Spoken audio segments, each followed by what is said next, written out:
সেটার থেকেই শ্রুতি নাটক তাহার নামটি রঞ্জনা। তখন বহরমপুর জেলে ফাঁসি হতো। কৃষ্ণপক্ষের রাত, নিবিড় অন্ধকার। ফাঁসির আসামি কৌশিক গুপ্ত মৃত্যুর অপেক্ষায়। কয়েক ঘন্টা পরেই তার ফাঁসি হবে। এই সময় সাধারণত কাউকে বাইরের লোকের সঙ্গে কথা বলার সুযোগ দেওয়া হয় না, কিন্তু একটি মেয়ে অনেক দূর থেকে এসে অনেক কষ্টে জেলারের কাছ থেকে অনুমতি নিয়ে এই যে আর কয়েক ঘন্টা পরে মারা যাবে সেই কৌশিক গুপ্তের সাথে দেখা করতে আসে। সে মনে করে এই বোধহয় তার হারিয়ে যাওয়া ভাই। এই ভাই এবং বোন কি ভাই এবং বোন না, এর মধ্য দিয়েই চলতে থাকে এই নাট্য সংলাপ তাহার নামটি রঞ্জনা।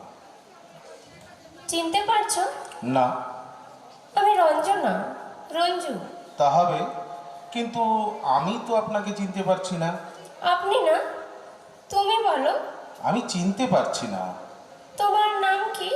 আমার নাম কৌশিক গুপ্ত। তুমি ঠিক জানো ওইটাই তোমার নাম? নিশ্চয়ই জানি। জীবনের শেষ মুহূর্তে দাঁড়িয়ে মিথ্যে কথা কেনই বা বলবো। খঞ্জনা গ্রামে তুমি যাওনি কোনোদিন? খঞ্জনা? হ্যাঁ, খঞ্জনা। ভারী মিষ্টি নাম তো, খঞ্জনা। তোমার বাড়ি কোথায়? বাঁকুড়া জেলায়।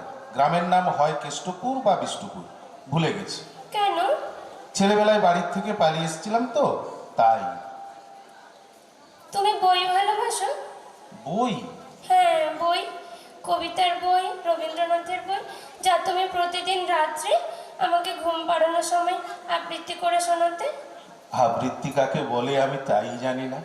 ও, কোন হাই স্কুলে তুমি পড়তে? অত দূর এগোতে পারিনি, পাঠশালা থেকেই পালিয়েছিলাম। জেল সুপারের কাছে শুনলাম তুমি একটা বই লিখেছো। লেখাপড়া জানো না তো বই লিখলে কি করে? এই দেখো, এই বাংলায় বই লিখবার জন্য না লেখাপড়া জানবার খুব একটা দরকার হয় না।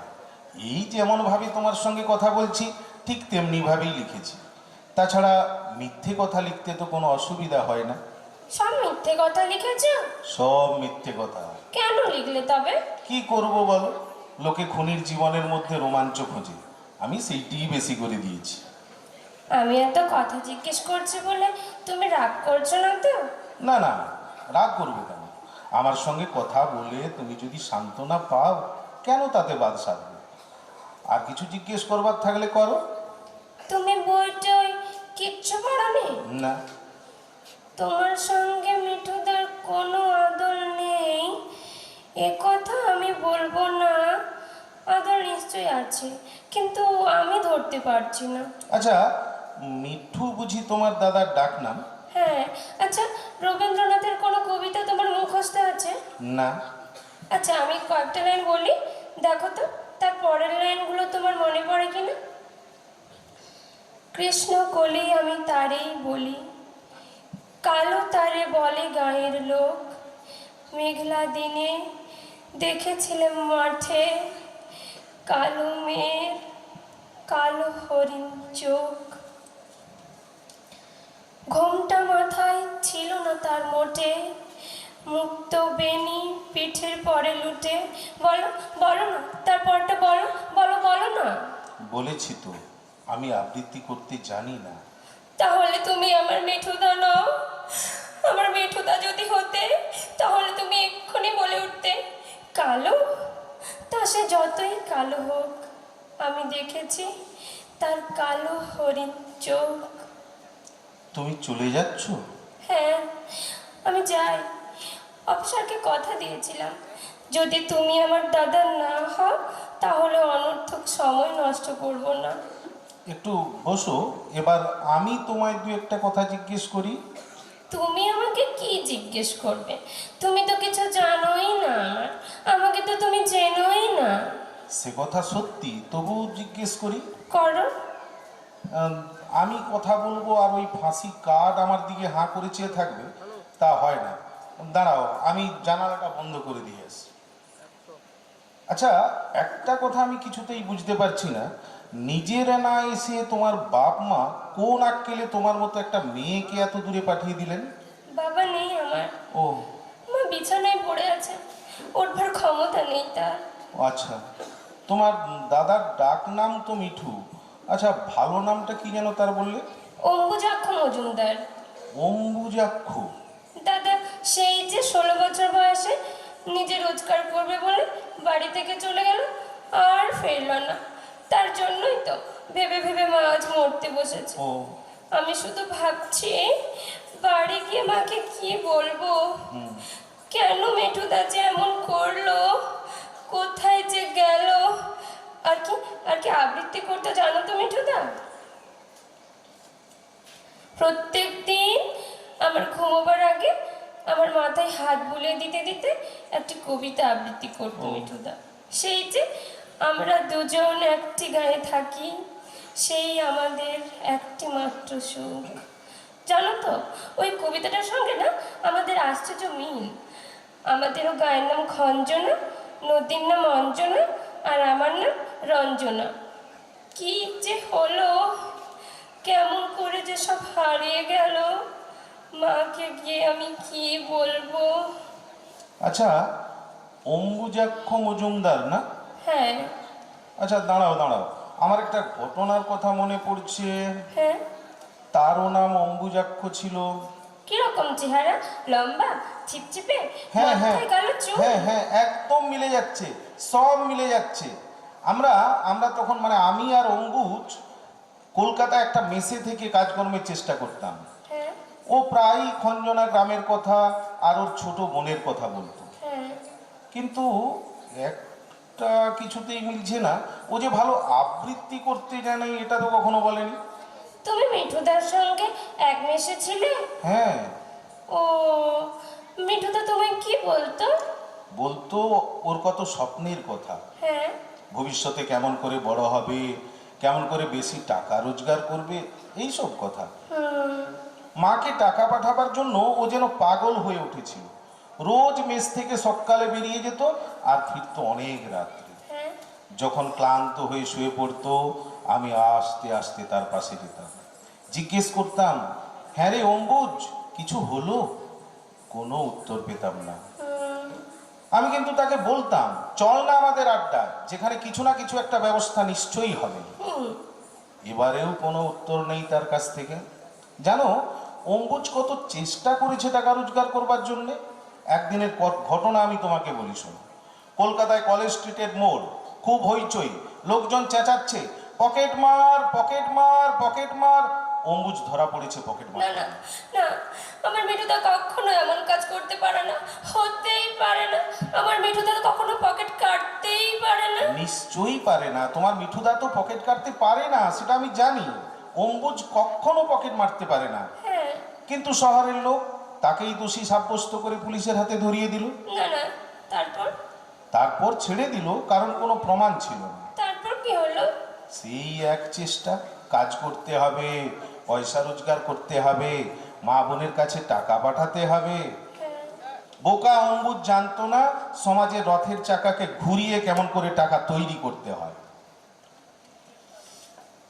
একদিন দলের সর্দার বিলুর কাছে নিয়ে গেলাম, কিন্তু সে তো তোমার দাদা, তাই সে কিছুতেই খারাপ কাজ করে টাকা রোজগার করতে রাজি হলো না। ঠিক।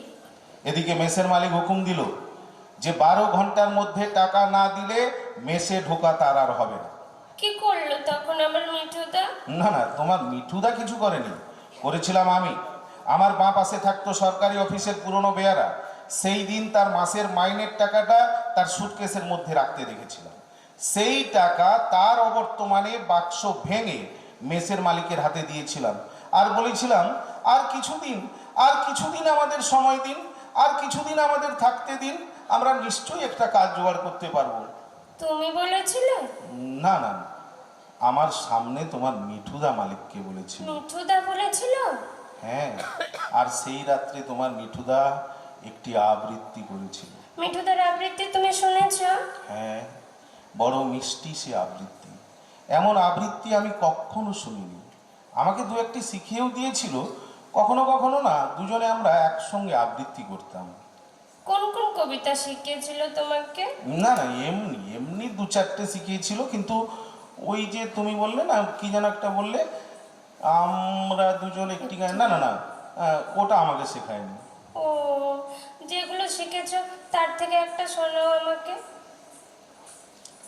দুঃখেরে দেখেছি নিত্য, পাপেরে দেখেছি নানা ছলে, অশান্তির ঘূর্ণি দেখি জীবনের প্রতিপলে পলে।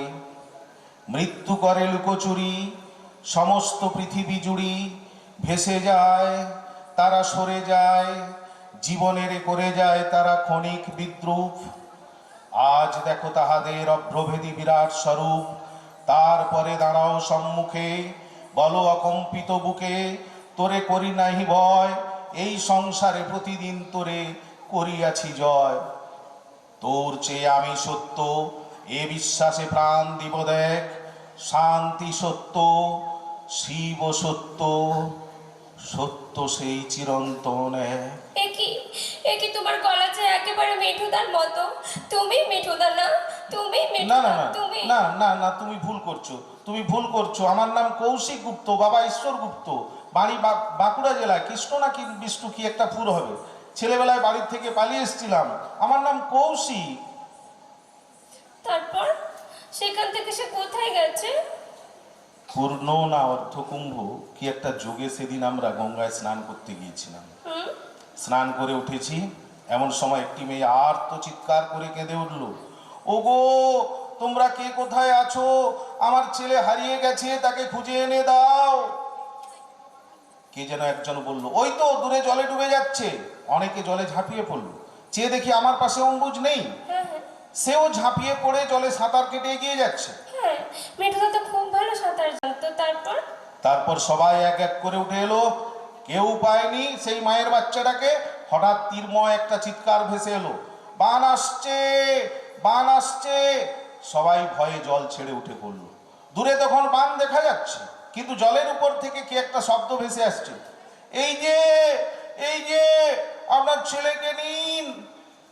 চেয়ে দেখি ডান হাতে বুকের কাছে বাচ্চাটাকে ধরে, বাঁ হাতে জল কাটতে কাটতে বাংলার সেই বীর সন্তান অম্বুজাক্ষ মজুমদার এগিয়ে এলো।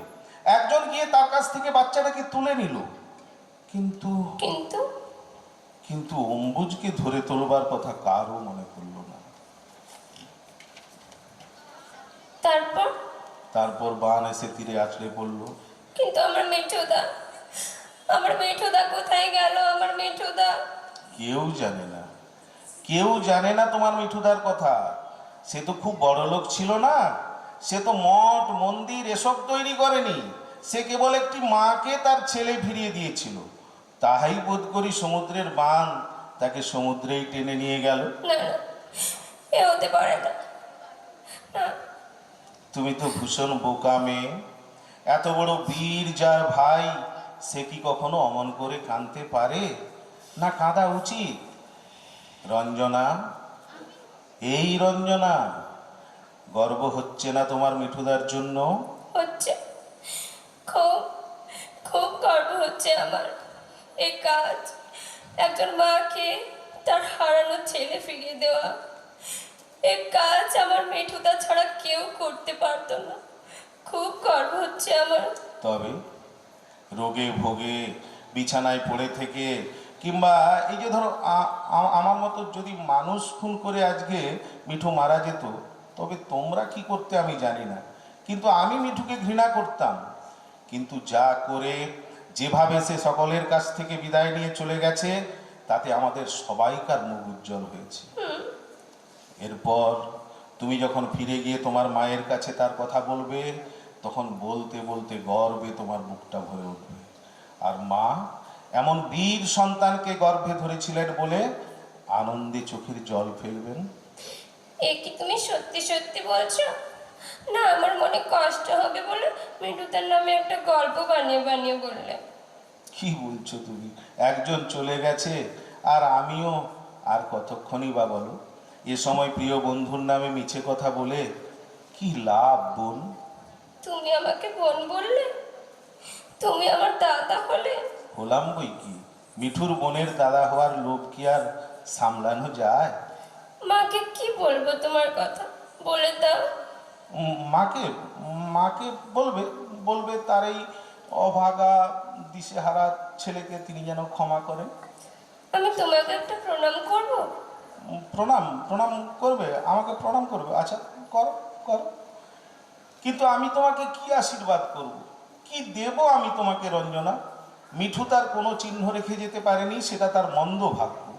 কিন্তু আজ এখানে এই জেলের মধ্যে ওই হু হু করে চলে যাওয়া টাইম পিসের মধ্যে দিয়ে চলে যাওয়া সময়কে সাক্ষী রেখে তুমি তোমার দাদাকে পেলে, আর আমি বোন পেলাম।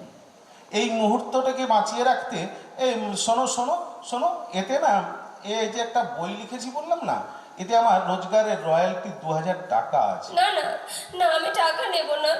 না না না, নেব না বলো না, নেব না বলো না। ভাইয়ের টাকা বোন না নিলে কে নেবে বোন?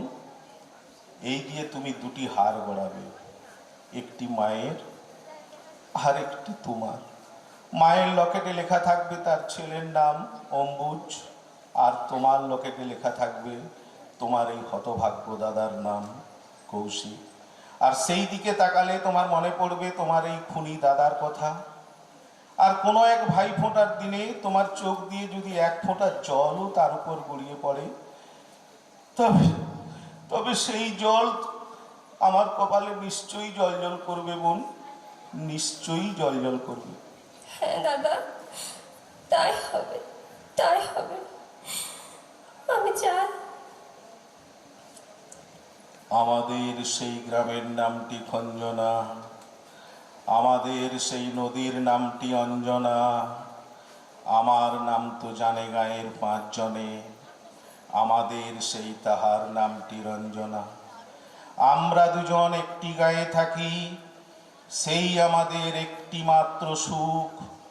তাদের গাছে গায়ে যে দোয়েল পাখি, তাহার গানে নাচে আমার বুক। আমাদের এই গ্রামের নামটি খঞ্জনা, আমাদের এই নদীর নামটি অঞ্জনা, আমার নাম তো জানে গায়ের 5 জনে, আমাদের সেই তাহার নামটি রঞ্জনা। নমস্কার। আমরা